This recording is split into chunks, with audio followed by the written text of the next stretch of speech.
Saludemos con nuestro siguiente invitado, el sociólogo Franklin Ramírez, con quien vamos a conversar los próximos minutos. Sociólogo, buenos días, gracias por acompañarnos aquí en Ecuador en Directo. Bienvenido. Buenos días, gracias por la invitación. ¿Se escucha bien? Perfecto ahí. Muy bien. Bueno, ya analizábamos un poco la parte económica, la situación económica que vive el país, economista, los efectos producto de esta crisis energética. Me imagino que a finales de año, como lo comentábamos, van a ser terribles, más el aumento de la inseguridad, aunque el gobierno dice que los niveles de inseguridad siguen bajando en el Ecuador, pero cuando vemos en lugares como acá en Guayas, en San Borondón, este fin de semana en un sitio asesinaban a 7 personas, Durán sigue siendo una de las ciudades más violentas del Ecuador, aunque allí está el supuesto Plan Fénix, entre comillas, que parece ser que no funciona o no hay ningún Plan Fénix. ¿Cómo analizar todo esto desde el punto de vista sociológico? Bueno, hay una noción que se viene usando ahora en las ciencias sociales, en la sociología, que es la de policrisis, ¿no? Que significa un fenómeno, un escenario de complejidad mayor donde múltiples crisis se entrelazan y se explican y se retroalimentan una a otra. Me parece que esta noción calza bien en el proceso social que vive el país desde hace unos años atrás, donde se va enlazando la crisis económica, la crisis de exclusión, de distribución de la riqueza, de parálisis y de recesión del aparato productivo.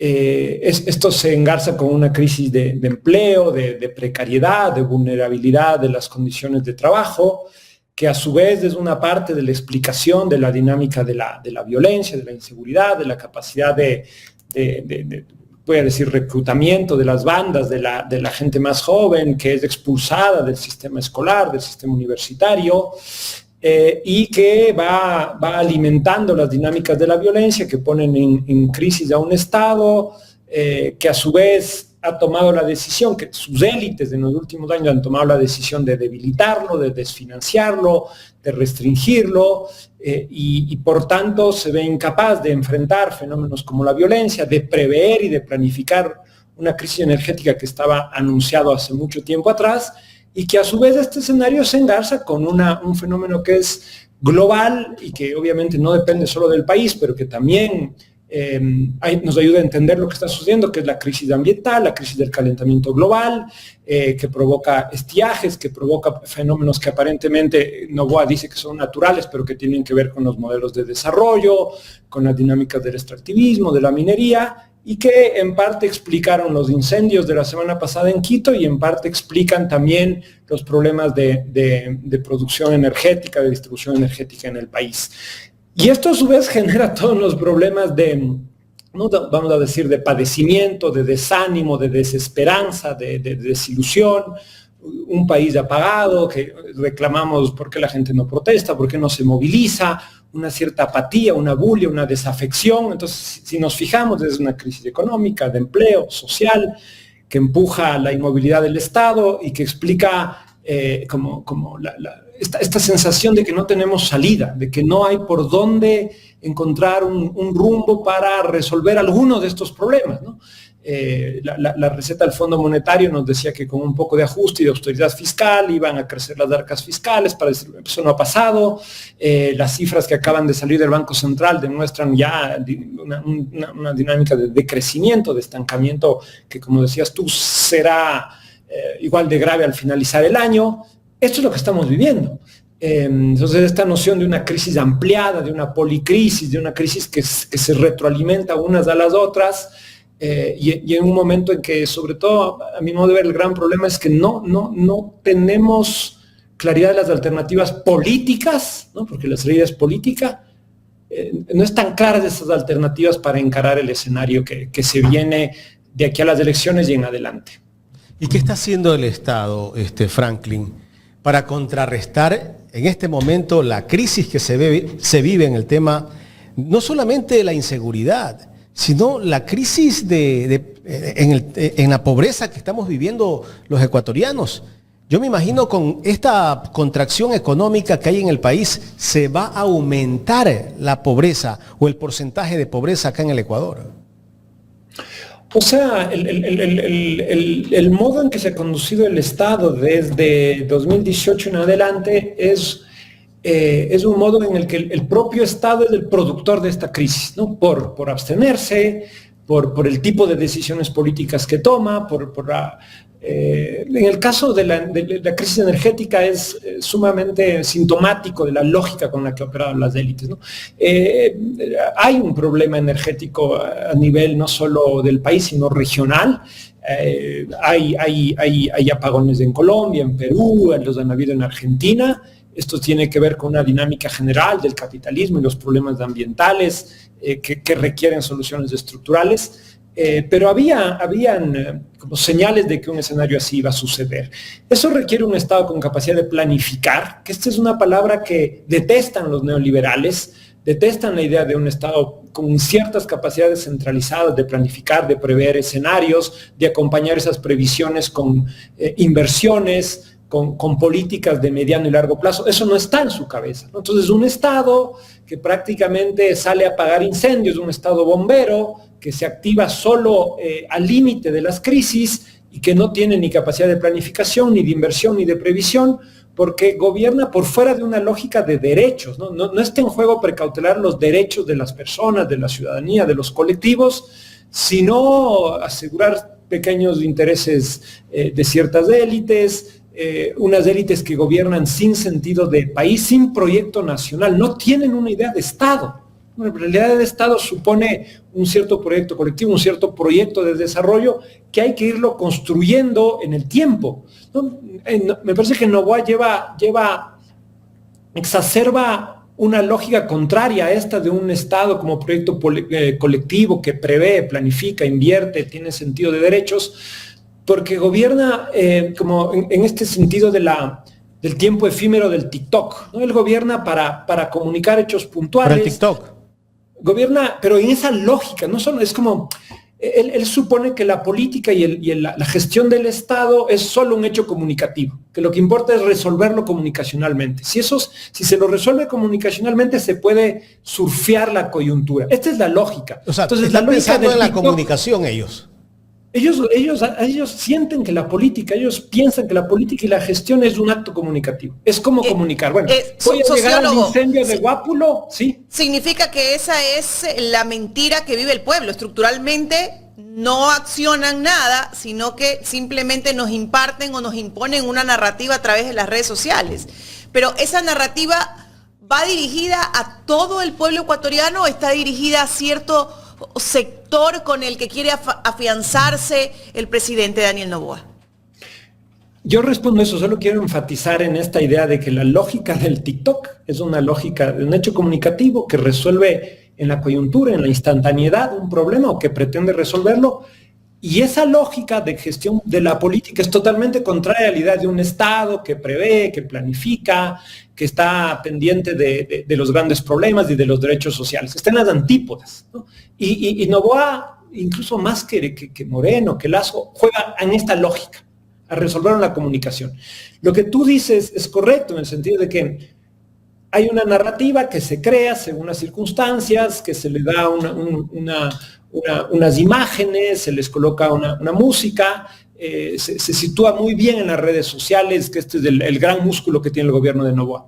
Ahora, yo diría que en la lógica del algoritmo, en la lógica de los nichos sociales, de las audiencias, no es solo una narrativa, ¿no? Es como llegan las narrativas específicas en función de los sectores sociales, una para los jóvenes, otra los sectores rurales, otra. Esta es la capacidad que tiene la lógica del algoritmo y la comunicación política contemporánea. No es una narrativa, no es como antes que salía el presidente a dar un discurso en el balcón y eso se replicaba y lo escuchábamos todos. Ahora, según el segmento en el que uno está, accede a determinado tipo de información, de un ministro, del presidente, de lo que fuere. Y esto uno ve literalmente que el presidente y su esposa le dedican enorme tiempo a esto, su secretaria de comunicación está en este juego, y de algún modo eso explica ese 30% que aparentemente aún tendría Noboa hacia adelante, porque uno dice, ¿Cómo es posible que con decrecimiento económico, cortes energéticos, exacerbación de la violencia, aumento de las cifras de pobreza, empleo precario, todavía hay opciones de que el gobierno, de que este presidente pueda reelegirse? Y yo creo que eso tiene que ver con esta lógica de la posverdad, del fake news, del TikTok, de crear narrativas que pueden encantar, producir cierta encantamiento, digámoslo así, de la mentira. Pero después cada persona lee desde su punto de vista esas narrativas, ¿no? Tampoco podemos colocar a la gente como que simplemente se deja engañar o como unas almas dóciles, como unas mentes débiles que se dejan colonizar, sino que eso tiene que ver, y hay que explicarlo, todavía no lo entendemos bien, desde la sociología, desde la psicología, ¿por qué es que hay tanta distancia entre esos relatos? ¿Por qué la gente puede creer esos relatos que le cuentan y no internalizar los datos que vemos cada día? ¿Por qué? Franklin, ¿Qué es lo que explica eso? pero también creo que se está eligiendo a personajes que son aventureros de la política, porque no son políticos, ni siquiera conocen qué es la política. Imagínese usted, ¿quién conocía al señor Noboa en la política? Por el padre tal vez, que lo hizo por un capricho, por un ego nada más, cuando fue candidato 4 o 5 veces a la presidencia de la República.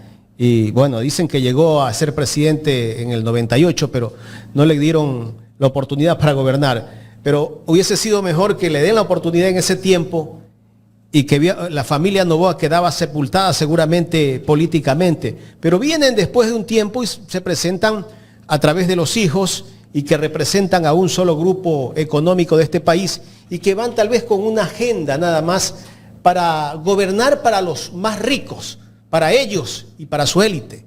Pero no hay políticos que gobiernen para el pueblo. Estoy totalmente de acuerdo, pero yo no diría que eso les hace aventureros. Más bien hay un cálculo deliberado, hay un proyecto de poder, un proyecto de clase. Ellos gobiernan para su clase, logran reproducir sus intereses. Vimos en el gobierno de Lasso cómo creció el sector bancario financiero. O sea, uno puede decir son aventureros en el sentido de que uno aspiraría que entren con una cierta lógica de gobernar para las mayorías, para la voluntad general, pero esa no es su lógica. Esa no es su lógica. Y ellos, si es que uno se pone a pensar en esos términos, han sido muy eficaces. Llevan 8 años gobernando, han renovado acuerdos con el fondo, ha gobernado Lasso, ahora gobierna Noboa, han avanzado en esta lógica de devastación del Estado, han avanzado en la lógica de la austeridad, protegiendo ciertos intereses y sobre todo han avanzado en una narrativa en la cual el Estado está diabolizado, en la cual la política está diabolizada, en la cual la acción colectiva, las organizaciones sociales son rápidamente calificadas como terroristas si es que protestan contra la minería. Han avanzado en el relato de que todo este país está mal por los 10 años del gobierno de Correa. O sea, no solo que han retenido el poder para defender sus intereses, sino que han logrado producir una visión del mundo que mucha gente de nuestra sociedad la ha comprado y la ha hecho suya. Y eso, fíjate que cuando sucede eso, cuando las ideas de los poderosos, las ideas del bloque dominante se internalizan abajo, ahí hay un proyecto político que se consolida. Y esto es lo que la izquierda, los sectores democráticos, los movimientos sociales no han podido revertir en estos años y que está por verse qué va a pasar hacia adelante. Sociólogo, usted decía en estos momentos no ha podido revertir. ¿Y cuál es la forma de revertir? Pregunto porque nosotros ya no vemos a conglomerados, a grupos sociales levantar su voz de protesta. Claro, por eso decía yo hace un momento que sabemos la profundidad de la crisis, pero quizás lo más acuciante, lo más preocupante es este sentido de desesperanza y de que no se ven claras alternativas políticas en el horizonte, ¿no? Esto es, ¿no? Hay algunos politólogos que dicen que un gobierno, un Estado solo pierde legitimidad, de verdad, cuando hay alternativas. Si no hay alternativas, por más que todo esté podrido y esté desprestigiado, ese Estado conserva una parte de legitimidad y puede seguir hacia adelante. Y esto es lo que pasa. O sea, hay una crisis profunda, pero no se ven las alternativas. Entonces, por un lado, yo tengo la impresión que los dos grandes actores de la política democrática, alternativa, de izquierdas, popular de estos años, que son la Revolución Ciudadana y el movimiento indígena, en esta coyuntura, a partir de 2022 y en el escenario de violencia brutal que vive el país, no han podido encontrar como un relato, unos actores, un despliegue político para enfrentar este problema. La Revolución Ciudadana ha estado muy metida en el conflicto institucional, peleando con Diana Salazar, el Consejo de Participación, muy entrampada en su propio drama, y eso le va distanciando y alejando de los problemas reales de la gente. El movimiento indígena, que tiene una agenda particular, plurinacional, que le cuesta conectarse con sectores en la costa del país, pero que en algún momento plantea alternativas, una capacidad de resistencia con la figura de Leonidas Issa, que en algún momento se proyectó nacionalmente. A partir del paro nacional de 2022, ha tenido muchos problemas internos, de fragmentación, de división. El discurso del antiterrorismo, el discurso de las élites, tanto de Lasso como de Noboa, contra la violencia, es una especie de espada de Damocles, algo que les amenaza, ¿no? Cuando Noboa habla del terrorismo, está aludiendo indirectamente tanto al movimiento indígena como a la Revolución Ciudadana. Entonces hay además de la debilidad de los actores de oposición, hay este sentido de amenaza, de autoritarismo, de uso, del despliegue posible de la fiscalía, de que te hagan un operativo policial, de que te empapelen, de que salte Contraloría, que ha sido el arma con el que el poder también se ha sostenido en estos años.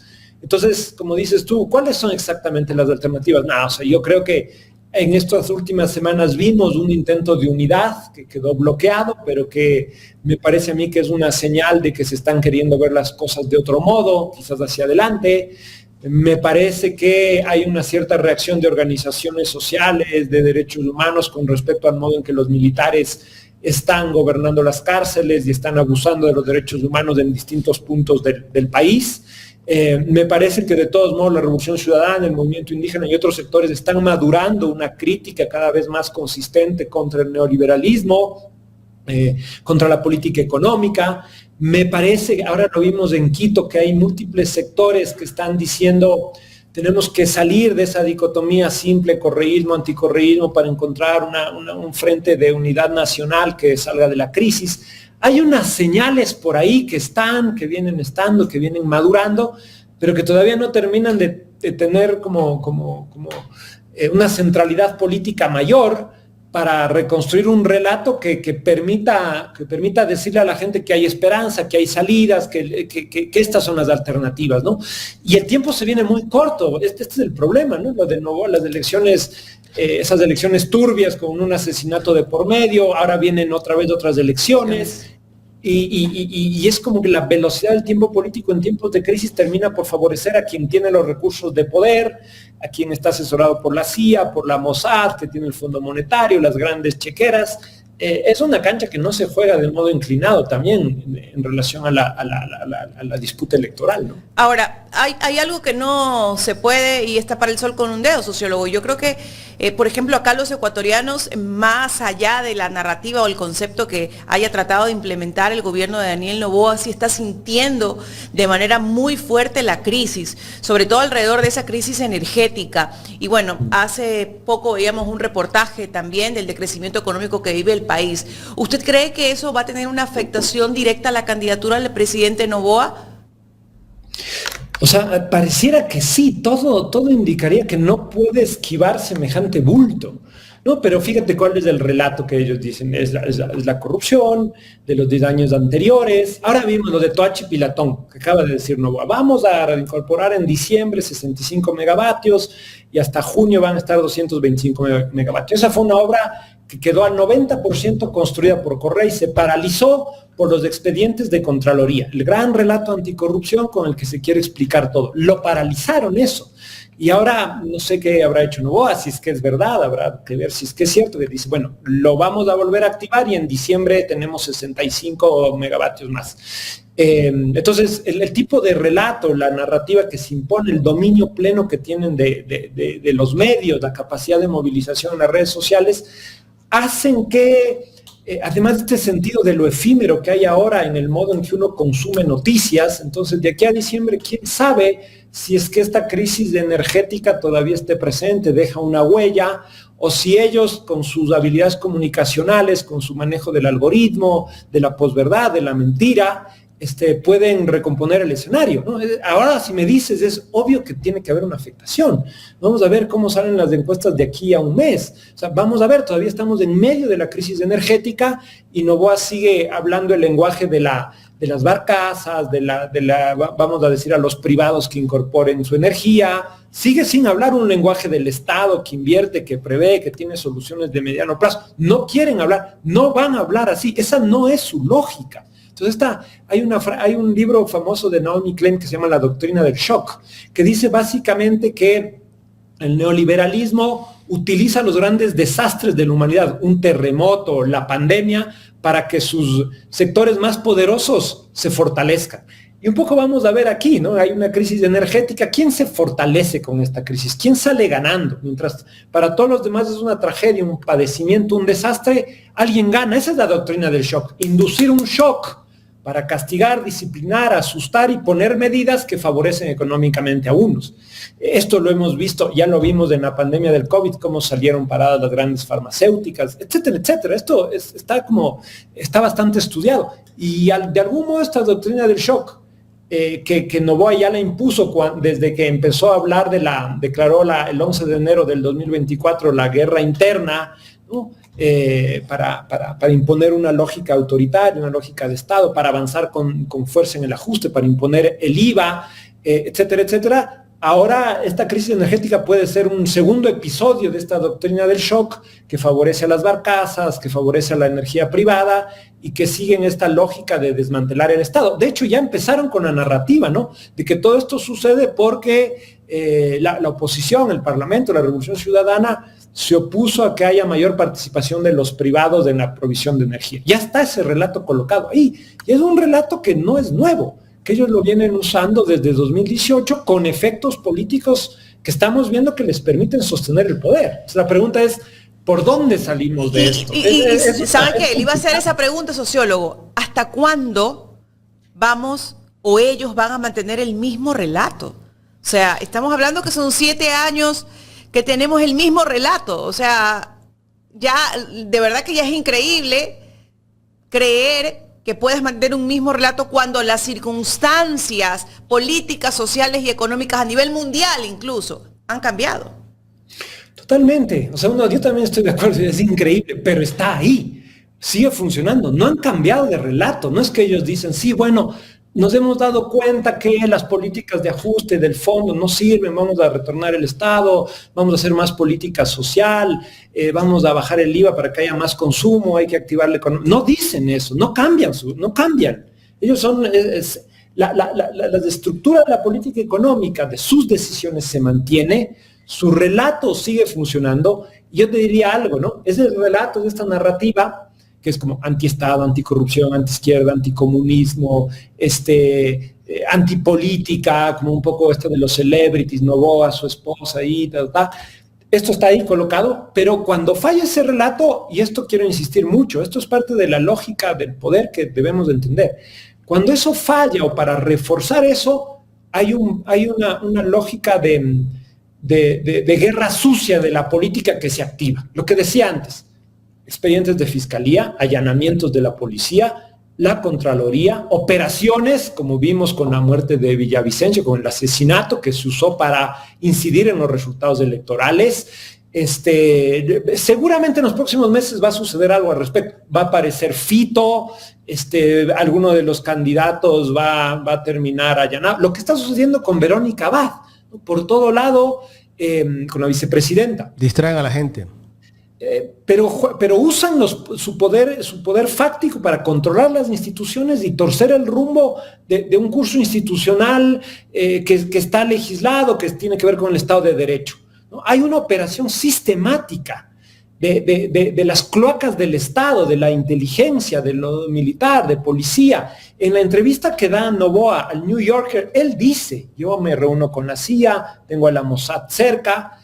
esto no es simplemente dispositivos de seguridad, es un modo de entender la política, de operar la política. Entonces Noboa puede llegar a Quito viajando de Nueva York a la mesa del COE de Emergencia Nacional, estarse presente, no saludar a nadie e irse sin decir nada, y 2 días después señalar que ya han atrapado a la persona que incendió eso y poner como el gran logro del gobierno a cualquiera que le pueden empapelar por alguna acusación con apoyo de fiscalía. Esta es lógica, no es que ellos vencen los debates en la asamblea, no es que se imponen. Salen huyendo. Es que juegan sucio, para ponerlo así muy simple, juegan a la política sucia, hacen una política de tras ¿Y hasta cuándo la gente le sigue creyendo las mentiras que dicen todos los días? Mire, justamente el fin de semana, Noboa en un trino dijo que la culpa de todo esto que hay en el tema de la crisis energética es de la Asamblea, porque sí, aprobaron una ley no más apagones que solo le permitía contratar con la empresa privada hasta 10 megavatios. Y resulta que en enero él mismo salió a felicitar a los asambleístas que votaron por esa ley, pero la mentira ya es parte de la política de ellos. Absolutamente. O sea, uno dice mentira, otros dicen posverdad, fake news, una narrativa, entonces pueden darle la vuelta. O sea, yo creo que hay una cosa que es clave, ¿no? Que esta lógica de referirse a la verdad, donde uno ya no sabe dónde empieza la verdad y dónde empieza la mentira, es precisamente para tener la capacidad de poner en duda todo. Lo que sucedió hace poco con esas cifras de este Tomasi, de este investigador, supuestamente. Entonces, que yo no creo que el objetivo de ellos era decir, Correa ocultó tal número de homicidios o de muertes no intencionadas. Ese no era el objetivo, sino el objetivo era poner en duda todas las cifras para cuando en diciembre, digamos, cuál ha sido el número de homicidios durante el año de gobierno de Noboa, ellos puedan decir, yo ya no confío en esas cifras porque como vimos antes, Correa nos había engañado. Es decir, con la mentira ellos lo que hacen es ponernos a dudar sobre todas las fuentes que tenemos para decir que algo es verdad, que es cierto, que la pared blanca es blanca. Ellos pues, no, esa pared es azul, esa pared es azul. Y a punta de repetir eso, a uno le ponen en duda si efectivamente está viendo que la pared es blanca, ¿sabes? Entonces, el punto no es solo que se inventan cosas, sino que esa narrativa nos hace poner en duda constantemente las fuentes que el resto de la sociedad tiene para decir que las cosas son como son. Entonces nos ponemos a dudar. Entonces ahora si yo ya voy a ver las cifras de homicidios, digo, quizás no es porque estos dijeron eso, bueno, hay que tomar con pinzas de esto, y ellos dan la vuelta al relato. Entonces, esta lógica que es algo que usó mucho Trump, que usó Bolsonaro, que usa la extrema derecha. Ojo, Steve Bannon se dice que es el gran monje negro de esta lógica de hacer política. Bolsonaro mentía todo el tiempo. Trump es capaz de inventarse cualquier narrativa. Entonces no es solo Noboa, es un modo de hacer política, de entender la política, que ahora se ve facilitado por las redes sociales, por el algoritmo. La gente no se detiene ya a leer. Hace así, pasa, ve 10 segundos, no ve 20 segundos, no ve 30 segundos. Y eso se queda ahí. Frente a eso estamos. Y para los sectores, voy a decir así, para los sectores que todavía creemos como en la verdad, en los datos, en la ciencia, es muy difícil combatir eso. Es muy difícil. Sí. Estamos en ese dilema, que es un dilema político general, global. Lo que pasa con el calentamiento global, ¿no? Que mucha gente dice, eso no existe, cuando hay datos que se están calentando, eso es un invento, hay un negacionismo climático. ¿Cómo haces con eso? ¿Cómo le dices a la persona, esta pared es blanca? Si no, es verde. ¿Cómo le dices que este tinte que está aquí se llama blanco y designa una pared blanca si el otro puede poner en duda permanentemente eso? Estamos ahí, en ese límite, y yo creo que Noboa nos ha llevado a exacerbar a la N potencia esta lógica de negación de la verdad, de invención de relatos, que al resto de la sociedad le cuesta mucho entrar en esa narrativa, porque cierro con esto, porque la alternativa es empezar a mentir también, empezar a jugar en esa lógica. empezar a comportarnos como ellos. Que a ratos yo creo que hay la tentación de hacerlo, ¿no? Porque también los opositores políticos se meten en eso y tiran también sus fake news, inventan cosas. El otro día le sacaron como que Noboa estaba tomando sol en la playa y era una foto de hace mucho antes. Pero cuando entras a jugar a eso, ahí estás perdido. Ahí estás perdido porque estás jugando en su cancha. ¿Y qué se debe hacer en ese caso, Franklin? Yo creo que hay que insistir en la verdad. Yo creo que hay que insistir en la pedagogía popular. Hay que hablar. No tenemos otras armas. No tenemos otras armas. La verdad, la sensibilidad. Pero el problema es que la gente le sigue creyendo. Y le cree. Y no solamente eso, que la prensa juega un papel importante en esto. Y vemos una prensa que está sumisa a los... Hay prensa como ustedes, hay otra prensa, las redes con todos sus límites nos permiten ciertos niveles de disputa, de combate. Yo no veo otro, o sea, no podemos renunciar a un arma que se ha cultivado desde hace 300 años, que es la verdad, la ciencia, la capacidad de hacer crítica inteligente, de referirnos objetivamente a las cosas, cuando hace frío decir que hace frío. No podemos renunciar. Yo no veo que, obviamente eso también implica que los actores políticos se conecten más con los problemas reales de la gente. Y ahí hay una capacidad de escuchar al otro, ¿no? De ser más sensible, no de asumir que yo ya tengo el relato, yo ya sé cómo vamos a salir de aquí, porque además que no es verdad. No puedes llegar Correa mañana y decir ¿cómo resuelve este problema de la violencia? No hay claridad. Pero a mí sí me parece que tenemos que sostener un punto de vista sobre las cosas que pasan en el mundo, no entrar en el juego de quién dice mejores mentiras, tenemos que sostener y al mismo tiempo entrar en un régimen de sensibilidad, de cercanía, de proximidad, de escucha a los problemas de la gente. Sin esa cercanía, ayer escuchaba a una líder, una dirigente mujer del Frente Amplio Uruguayo y decía, desde que perdimos las elecciones en 2019, lo que nos dedicamos a hacer es escuchar los problemas de la gente para ver qué le podemos ofrecer ahora que se vienen elecciones otra vez en Uruguay. Escuchar los problemas es muy distinto a decir, yo ya sé cómo hacer, yo ya lo hice en 10 años y yo lo voy a volver a hacer, porque las cosas han cambiado. Entonces, y escuchar es un problema de empatía, de conexión, de sensibilidad.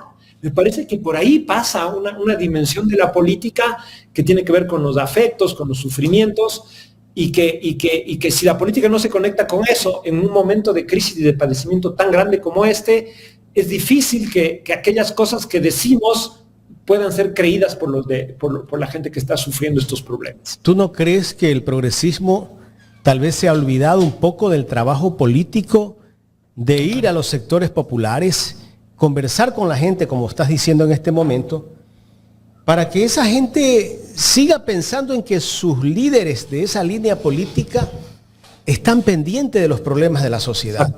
Exacto, yo creo que sí. Porque hay la trampa de la política del celular, ¿no?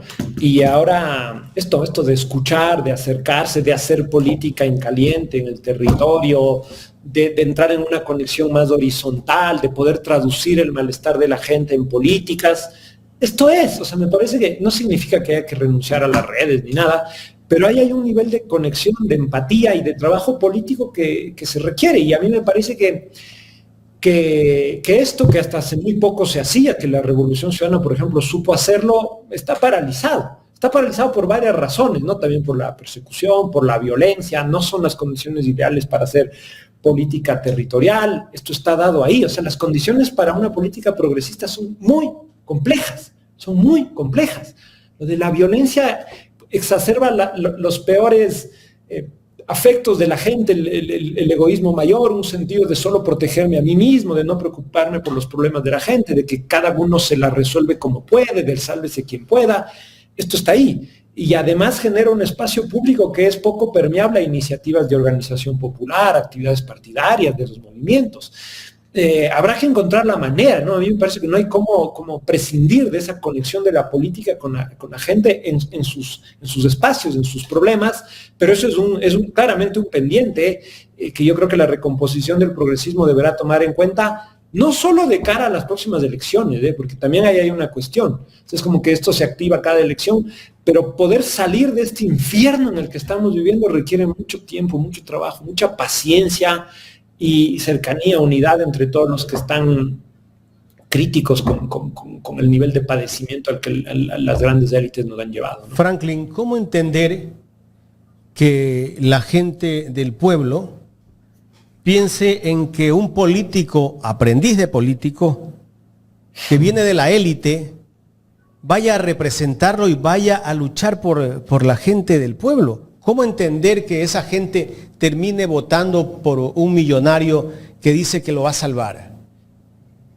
Esa es la pregunta del millón, ¿no? Ese es el problema, además. Porque yo he venido revisando como muchos estudios, muchas encuestas, y la gente sí se da cuenta que no solo que no estamos bien, sino que estamos peor que antes. O sea, cuando uno ve, le pregunta en 2015, ¿cómo ve usted la democracia, la participación, las libertades, tal? Y ahora, en todos los casos, la gente percibe que estábamos mejor antes que hoy. ¿Ok? O sea, no es que la gente no sabe que hay una crisis, no es que la gente no entiende el nivel de padecimiento y todos los problemas que tiene el país. Eso está ahí. Ahora, el problema es cómo explica la gente eso que ha pasado en el país. ¿Ya? O sea, la gente sí sabe que hay una crisis. La pregunta es, ¿por qué estamos en esa crisis? Y ahí es cuando las personas se pierden un poco en su comprensión del mundo, ¿no?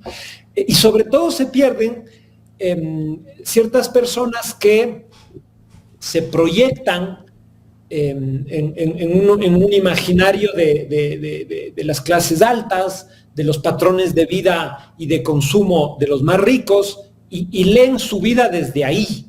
Que me parece que a mí ese es el gran éxito político y cultural del neoliberalismo, ¿no? Que la gente vea que puede llegar a ser como Noboa, que puede llegar a ser como Lavinia, a consumir las cosas que ella consume, a tener ese modo de vida. Entonces, ya no leen las cosas desde sus condiciones reales. Como a mi hijo le expulsaron fue expulsado del sistema educativo porque el Estado dejó de invertir. Ya no se ven desde su situación de clases, sino desde esos imaginarios de ascenso social, de movilidad, de las expectativas de los de arriba, y yo quiero ser como ellos. Entonces un poco el anticorreísmo ha sido eso también, ¿no? Como que sectores populares y medios y populares asumiendo la narrativa anticorreísta de los de arriba para tener su estatus, para pretender que están en ese círculo, ¿no? El anticorreísmo ha tenido esa capacidad, ¿no? De proyectar historias de vida de sectores populares, de situarlas como si fueran de las clases altas. Entonces, si yo soy anticorreísta, me puedo identificar con esas élites que odian al correísmo, que odian al Estado, que odian a la izquierda, que odian al progresismo. Hay este juego de imaginarios muy fuertes.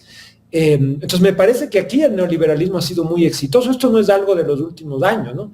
Esta idea además, ahora con las redes sociales, que uno todo el tiempo está viendo patrones de consumo exacerbados, no solo de aquí, sino de todo el mundo, ¿no? Le ve a Cristiano Ronaldo en un yate, los imaginarios estéticos de los narcotraficantes con sus superautos. Eso es lo que está operando con fuerza en cierta subjetividad.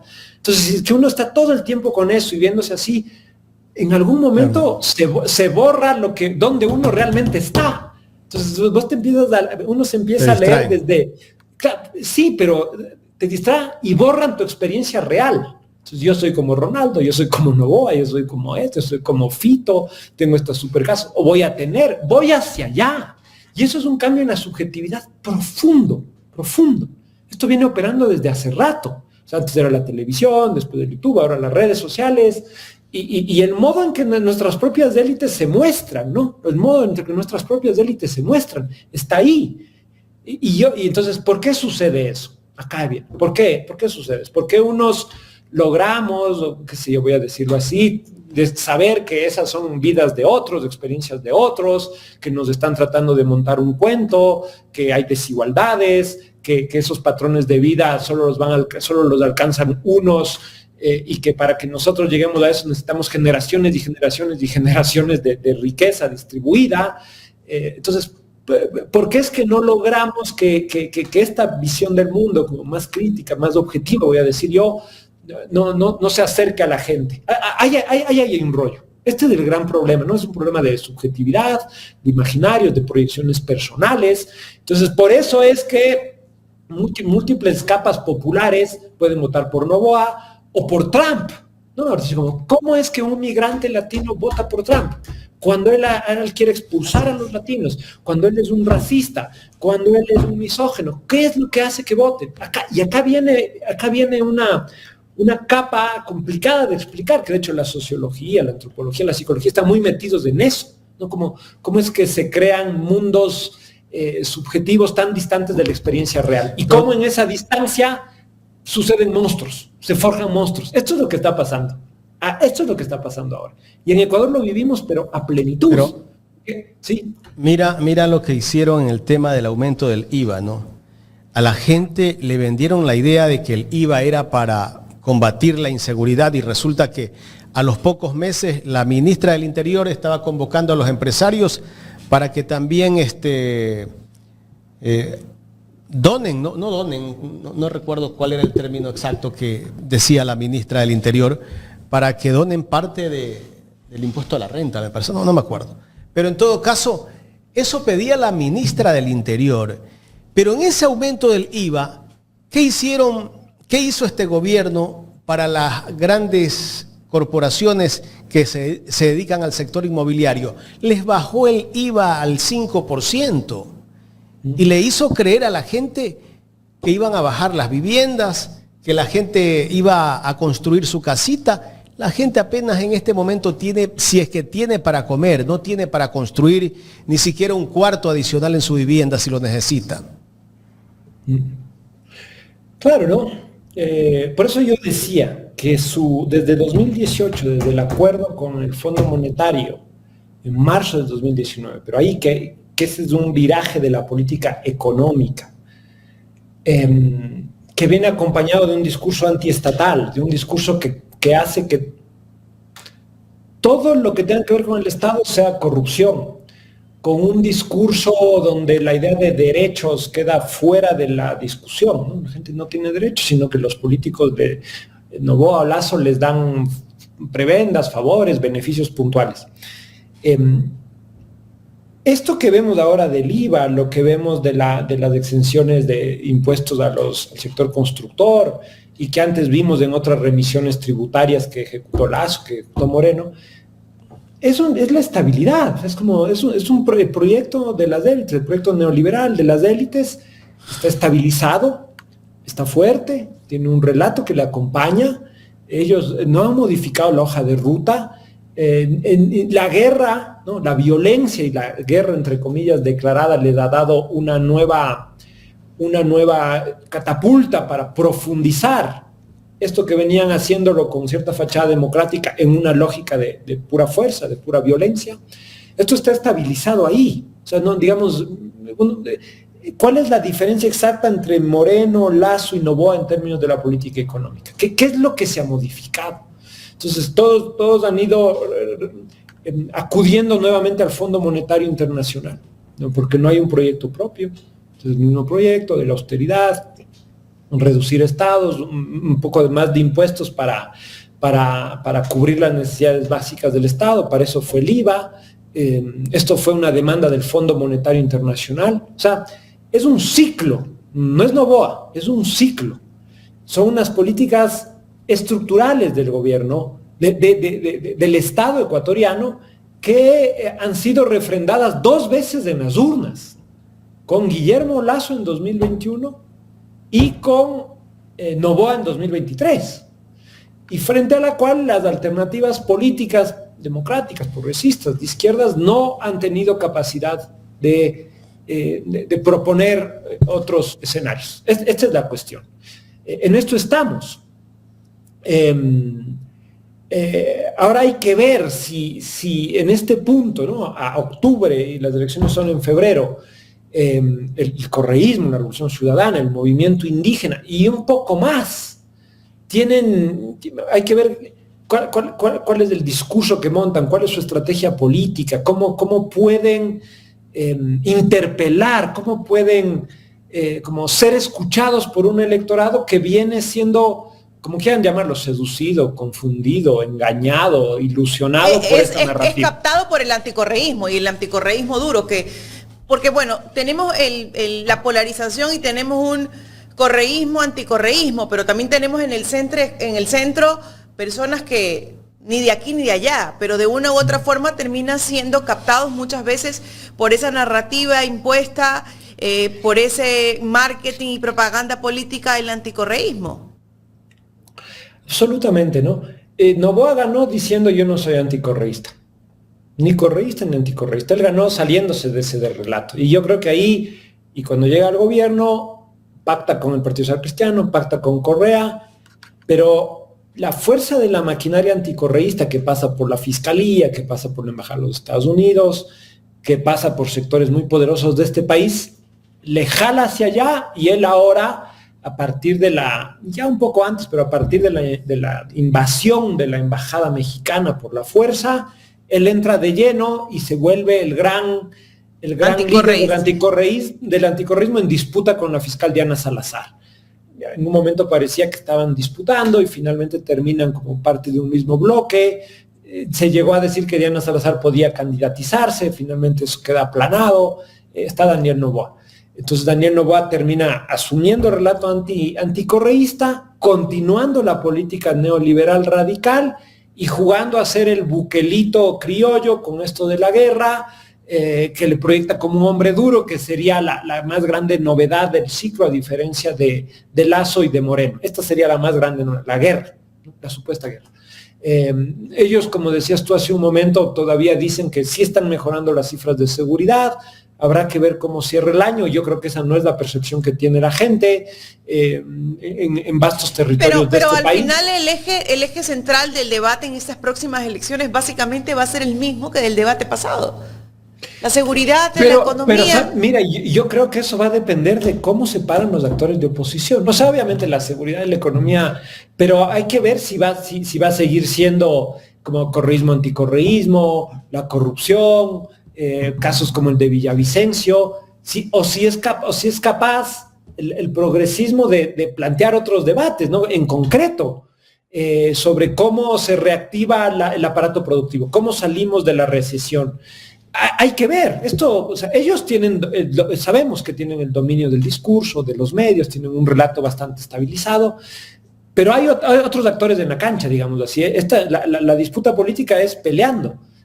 Vamos a ver, esperemos que haya como imaginación, creatividad, conexión con los sectores populares, una capacidad de ampliar la cancha política, sobre todo el correísmo, que es el que tiene las opciones, ¿no? Que en las últimas elecciones se ha replegado sobre sí mismo. Ahora con Diego Borja es como una señal de que hay cierta apertura, pero es un actor político débil, ¿no? El correísmo sigue medio entrampado en sus redes, en su relato, sin capacidad la lista de asambleístas. Yo tengo la impresión que la lista anterior había más sectores del movimiento indígena, campesino, tal. Ahora me parece que es un poco más cerrada, tengo yo esa impresión. Habría que estudiar bien cómo está en provincias. Porque sin esa articulación, el correísmo por sí solo no puede. Esto se sabe. No puede por sí solo. Puede ser que haya la mejor estrategia electoral discursiva de redes, pero es muy difícil que pueda. Si es que el correísmo llega a pasar la segunda vuelta, va a necesitar un tipo de ampliación. Yo creo que ahora tiene una ventaja, que es que, aunque pueda tener 3%, 4%, está Leonidas Diz ahí, que abre la cancha, que no, esa cancha no estuvo abierta en las elecciones pasadas, porque era Luisa contra todo el mundo. Ahora hay algo más por ahí para abrir. Pero eso no significa simplemente dame tus votos porque yo represento tu tendencia, sino que significa una capacidad de abrir la agenda, de incorporar demandas de los otros, el problema de la minería, del extractivismo y otras, de la justicia indígena, qué sé yo, otras demandas de otros actores sociales. Hay esa disposición. Eso se llama articular. No es simplemente sumar y decir, si no votas por mí es porque eres lacista o novoísta. No es eso.